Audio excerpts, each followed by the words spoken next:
임종이 예측되는 환자에 대한 연명의료 결정, 연명의료 계획서. 환자와 가족 모두는 연명의료 계획서 작성을 통해 삶의 마지막을 다시 생각해보고 함께 준비하는 시간을 가질 수 있습니다.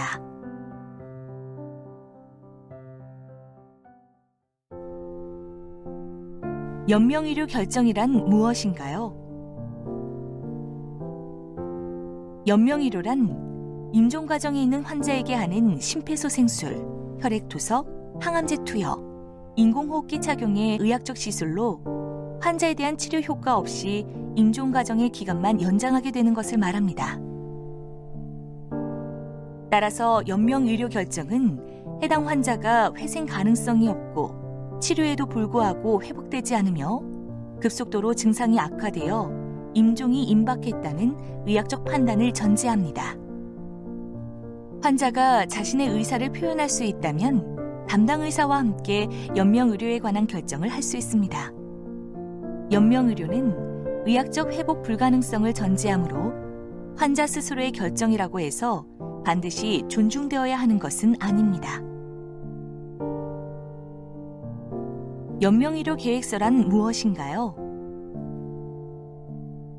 말기 환자 또는 임종 과정에 있는 환자와 같이 의학적으로 임종이 예측되는 환자가 자신의 연명의료 결정 및 호스피스에 관한 사항을 담당 의사와 함께 계획하여 문서로 작성하는 것을 말합니다. 즉, 담당 의사로부터 본인의 의학적 상태 및 연명의료 등에 관한 충분한 설명을 듣고 환자 본인이 자신에 대한 연명의료 계획을 서면으로 남기는 것입니다. 적용 대상이 누구인가요?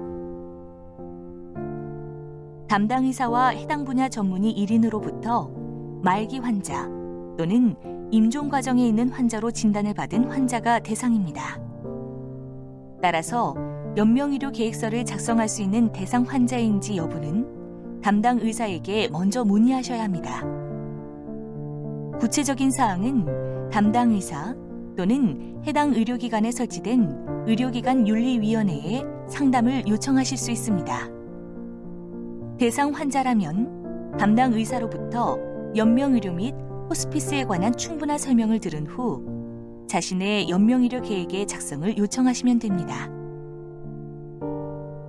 해당 환자가 미성년자인 경우에는 환자와 법정 대리인이 함께 설명을 듣고 확인하여 작성할 수 있습니다.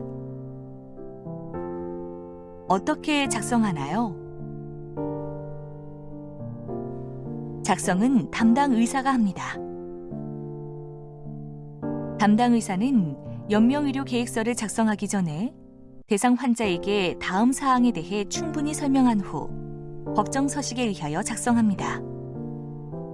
환자는 이 설명을 듣고 해당 내용을 충분히 이해한 후 연명의료 계획서 내용을 확인하고 동의했다면 서명 또는 날인함으로써 작성이 완료됩니다. 어떻게 활용되나요?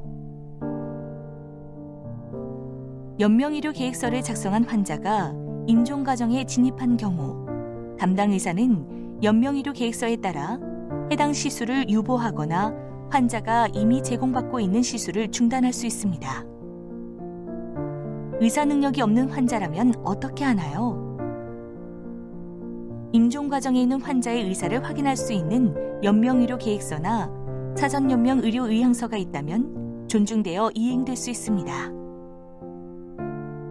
그러나 해당 환자가 연명의료 계획서나 사전 연명 의료 의향서 등을 작성하지 못한 채 의사 능력이 없는 상태가 된 경우에는 환자 가족 2인 이상의 일치하는 진술이 있는 경우 환자의 연명의료 결정으로 확인하고 이행할 수 있습니다.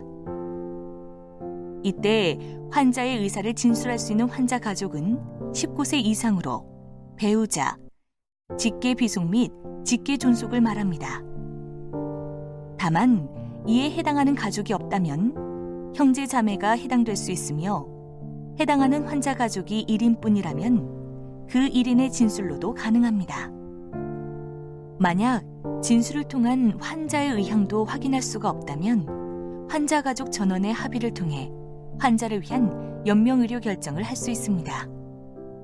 환자 가족이 행방불명된 경우 혹은 의식불명 등의 상태로 의사를 표명할 수 없는 경우에는 가족의 범위에서 제외됩니다. 해당 환자가 미성년자라면 환자 친권자의 의사결정이 있어야 합니다. 환자가 의식이 있는데도 환자에게는 전혀 알리지 않고 가족이 대신 연명의료에 관한 의사결정을 해서는 안 됩니다. 그러므로 미리 환자가 자신의 상태를 파악하고 임종 과정이 예측되는 시점에 환자 스스로 연명의료 결정을 할 수 있도록 기회를 제공하는 것이 적절합니다.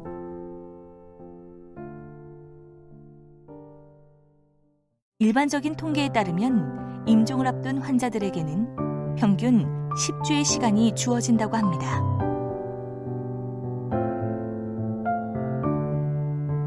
여러분은 삶의 마지막 순간을 누구와 어떻게 보내고 싶으신가요?